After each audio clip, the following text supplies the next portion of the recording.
We welcome you to Phillies postgame live. Ricky Pitalico, Ben Davis. I'm Michael Barkamp. Before we get to Zack Wheeler, and we will, I'm about making the most of your opportunities and not shooting yourselves in the foot and being able to win a game. So top of the seventh, E5 by Otto Kemp leads to an extra run on the Javi Baez home run right there. 2 walks by Matt Strahm with 2 outs leads to 2 extra runs on the McKinstry when he hit the triple. Yeah. So actually, it was a Baez triple. Baez triple. So McKinstry was 0-2 in that count. Yeah. Which is what Tom was talking about at the end of the game. Yeah, you can't do that. I mean, Matt Strahm, he's been kind of riding that roller coaster this year. He's been been on a tightrope at times, and he's gotten out of it. He's played the Houdini role, and sooner or later, that's going to come back to haunt you. Guys have done it all throughout careers. Everybody's seen this before. I'm sure Ben has caught this type of pitcher before that, you know what, you're kind of walking that fine line, and sooner or later, you're going to get bit.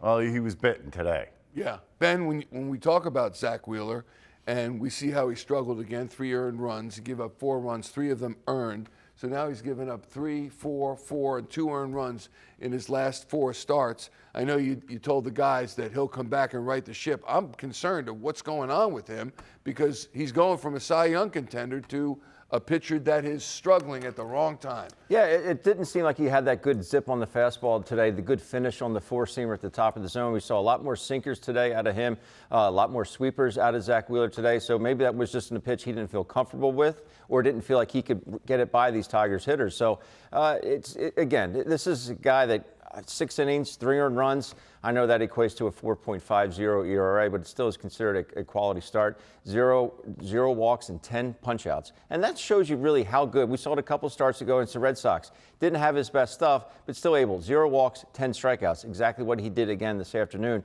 That shows you how good he is, but it's just not the Zack Wheeler that we're accustomed to seeing. No. But Ben hit on the velocities a little different than we've seen, and it doesn't have that late finish on it. I mean, sometimes you can get away with it, but the one thing he did today, and I don't know if he was doing this on purpose, but as we know, we've seen it in the last couple of games, the Tigers will swing. You know, they're one of those teams that even if they get up in the count, they might swing at that next pitch that is a foot outside, which we saw 2 or 3 times today. I thought they helped him out a lot. I thought they helped Wheeler out a lot. And I'm not taking anything away from Zack Wheeler, but I will say this much. I'm looking for that crisp location guy again. We haven't seen him now. This is 3 starts that we haven't seen that guy come out and start painting and then be able to throw that pitch, that fastball up top. And you know how many times I've talked about Zack Wheeler being a fastball pitcher that could spot anything on both sides of the plate?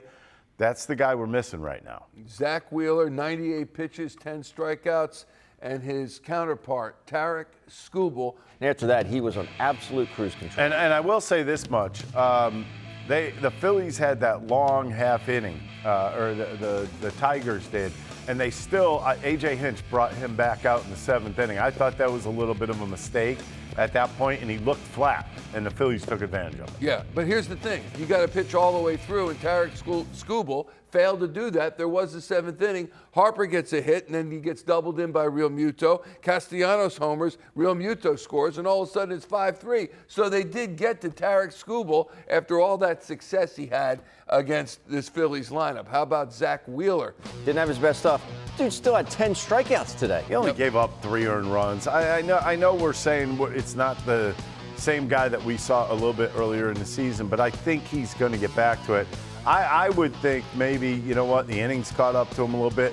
That time off at the All-Star break might have caught up to him, and now he's trying to get back into that groove, fighting himself a little bit. You see right there, his last 4 starts, Michael. I know you want to talk about it. Well, no, I do want to talk about it only because we're not used to seeing him giving up the volume of runs that he has allowed. And 3 today, yes, but 4 overall. 3 earned runs that were charged to him. The 6 home runs are what bothers you, I think. Yeah, well, the 6 home runs also that we're just not used to. He gave up a home run against Cincinnati, right, and that was the only hit he gave up, and no one else reached base. But I would say the Yankee game, he was just way off. I mean, we talked about his sweeper earlier, that he couldn't throw it even close to home plate. I mean, that's not what we expect of Zack Wheeler.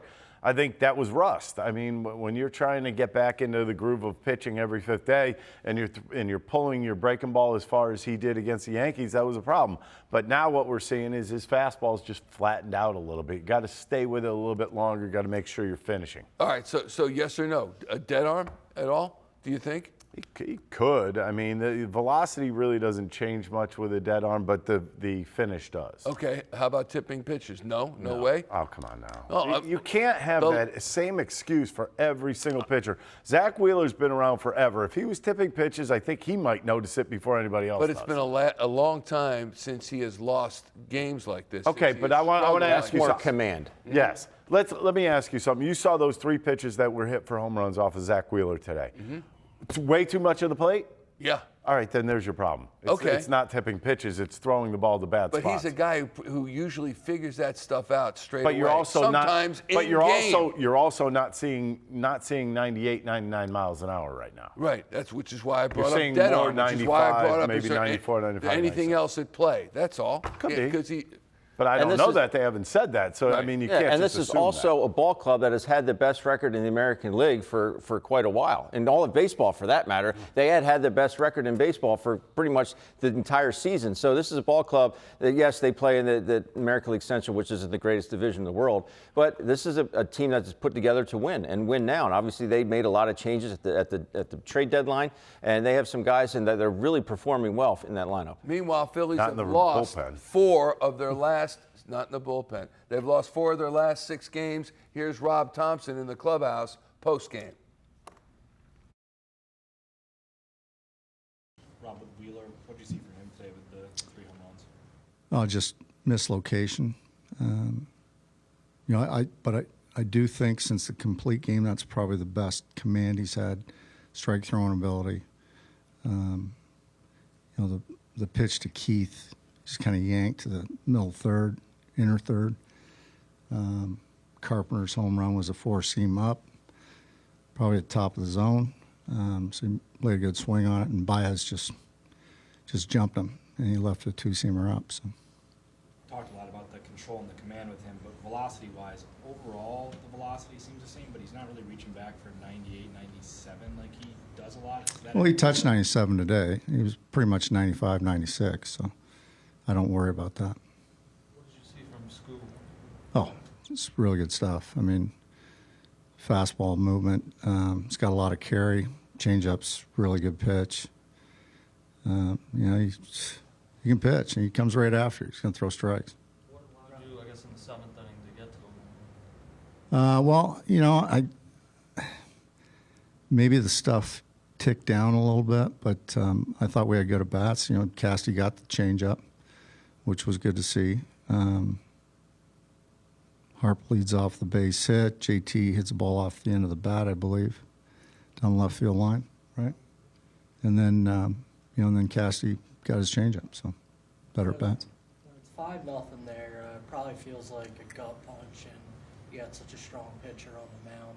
What did you see in the way that the guys responded? I loved it. They just kept coming, and that's what this team does. I don't think they ever believe that they're out of a ball game, and they just kept fighting, even with Skubal out there. So that's good to see. And we put this behind us and come out here tomorrow and win a series.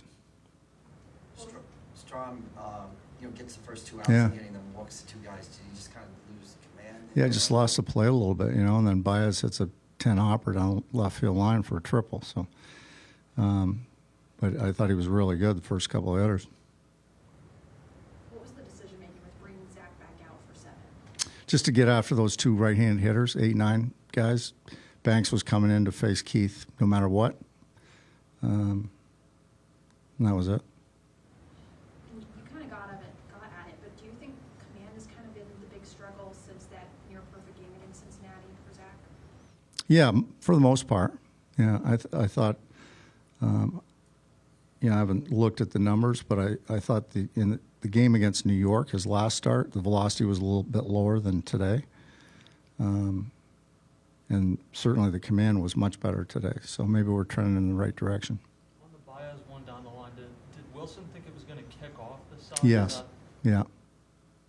When you have a guy like Zach, who you just come to expect that dominance every time, when you have a 4-start stretch like this, does any concern or anything go through your head, or you just, he's going to come out of it next time out? Well, I truly believe he's going to come out of it. Well, this time the bad luck fell against them. It ended up a ground ball down the left field line, stayed fair. Okay, so it's one of those things where he's got to bear down with 2 strikes and 2 outs in the inning. Yeah. And 10 pitches in at that point, he ends up throwing almost 30-something pitches in that inning. Yeah. Reluctance to use him in high leverage situations, Ben? No, I Not that just they have think choices. It looked like to McKinstry, he was just trying way too hard. And again, to throw 8 pitches, McKinstry's down 0-2 in that at bat, and then throws a total of 8 pitches to him. That's 6 straight balls. And that's well, not 6 straight, but I mean, he fouled a couple off, but that's just obviously way too many. And then he throws 10 pitches to Dingler after that. I just think he was gassed. I think physically he was he's a max effort guy. He's max effort on every pitch. And, that's why you see everything flying all over the place. He's trying to get the most into it on his fastballs especially, and he just didn't have the command. And he's been really good at times. He's just got to get back to that. Yeah. Consistent. He's been consistent. Now, unfortunately, we've seen the inconsistency. Zack Wheeler, post-game in the clubhouse on his start. Strike out the 10 guys, but there's the home runs there. How do you just look at today's outing? Just not it. Fastball command was off. It's pulling a lot of stuff, and it's probably the worst my sinker's ever been. It's just pulling it middle, and that's what Baz hit out at the end. Off speed was good, but fastball command just hasn't been there, so just got to get that back. Is there something across these 3 starts since the break that kind of stands out that hasn't worked, or has it been different Just things? inconsistency. Command isn't the same. That's really about it. It's like the overall velocity is there. You're not really reaching back for 98. The last few starts, like you had been the last 2 months. Is that because you're focusing on Whatever comes out, comes out. How much were you looking forward to facing Skubal today? And just Yeah, I mean, that's why it's so frustrating, because, he's not going to give up anything if he does. And, you just want to go out there and match him and put up zeros. And, it was a battle. But I came up on the short end, and, he's the best in the game. And he had a lot of strikeouts and kept us off the board for the most part. But we were able to get to him there at the end, but it came up a little short. In New York, you were talking about after that start cleaning some things up and maybe looking at some mechanics or some things like that. Did you find anything? Did you feel like it was more the same from a week ago? Didn't really find anything, to be totally honest with you. So it was kind of just a feel thing, and like I said last time, I just need to be better. I need to get my command back, and for whatever reason, I just haven't had it. And you go through those times throughout the season. I feel bad for Topper. I don't know if you guys asked him, but that was on me going back out there for the 7th. Kind of told him that I really wanted to, and we just had that respect for each other. So he let me. But at the end of the day, maybe I shouldn't have, but I really did feel good being able to go back out there. So if it turned out differently, then I'm not even sitting here saying that. But I just want to take that off of him. That one's on me. Couple stakes. I concur. Here's our inside the box score. You concur, do you? Inside the box score. Trey Turner, Kyle Schwarber, 0 for 4. Most of those at bats against Tarik Skubal. Harper, 3 for 4 with a home run, 2 runs scored, 2 runs batted in. Real Muto, 2 for 4. Castellanos has a home run. Bader, nope. Kemp, no. And an error that ends up with an extra run there. Sosa, 0 for 3. And Weston Wilson is 1 for 2. Also, just worth noting that Trey Turner, after he was up well over 300, he has struggled of late over his last 10, 15 games or so. Yeah, well, that's going to happen in baseball. I mean, you were hitting over 300. At some point, you're going to hit a little bit of a slump. Well, he's hit a little bit of a slump, so where do you go from there? You start all over again. You try to get things going, well, I guess mechanically first, fundamentally, mechanically get back to step 1 and move forward. I mean, he's popping a lot of balls up right now, which is a little bothersome, and he's a little bit over anxious in the counts. Yeah, he's 3 for his last 26 He's batting .286 on the season after he was well above 500, certainly at the end of June. So a little bit of a struggle for him. Want to get back to Zack Wheeler in the 7th inning. First of all, in his post-game remarks, got a little testy when he was asked about any possible reduction in velocity. He said, whatever comes out, which was a little surprising. But so I've also heard him say that when he was throwing hard. Like they'll bring up, oh, you hit 99 today. Yeah, whatever comes out, comes out. I mean, I don't think he's joking. I think he doesn't sit back and say, well, how hard am I throwing, coach? Am I throwing hard enough to get people out? He just thinks he's a good pitcher and can get anybody out, which is the way you should take them out. He said, I didn't have the command today. I don't know what else you want me to tell you. I just didn't have the command in the fastball. He said, and they took advantage. Yeah, I guess, again, the only thing that's surprising to me is when you look at how he has pitched for the Phillies to run into this little piece of rough road right now. I'm going to tell you right now. I'm going to tell you right now, you are spoiled. I am? You are spoiled. Well, it's been said. No. I'm not. I think that's understood. Get my card, pull it around. Okay. I'm saying this because of the way he pitched for 2 straight months. Right. I think you thought that was sustainable over 6 months of a season. No, not 2 straight I don't think months. it is. That's what he's done for the bulk of his career. We haven't seen It wasn't the bulk of his career. He had like a 1 point something ERA and a point something ERA for 2 straight months. That doesn't happen. I mean, that's hard to come by. And when he hits a little bit of a skid, which his skids aren't really that bad. Aaron Nola had bad skids this year. This one by Wheeler, I think he's going to come out of it, and you're gonna tell Ben and I, oh, see, that's the guy I was looking for. Yeah, I wanted to see him pitch. No, I'm also going to say I told you. But I don't think you're in the wrong here because I think you just got used to something. You got used to seeing a guy go out there and never have any problems with command, never have any problems with location. Well, he is right now. He's got to make adjustments, rather large adjustments. It says right here, Ricky, 2.64 ERA for Zack Wheeler. 2.64. I think What was it before the game? Hang on. I have it somewhere, but it wasn't 2.64. It's 2.56, I believe. It says right here he was at 2.56. 2.56. 2.64. Now it's I think he'll be fine. It's all over. He'll be fine. Here's Bryce Harper post game in the clubhouse.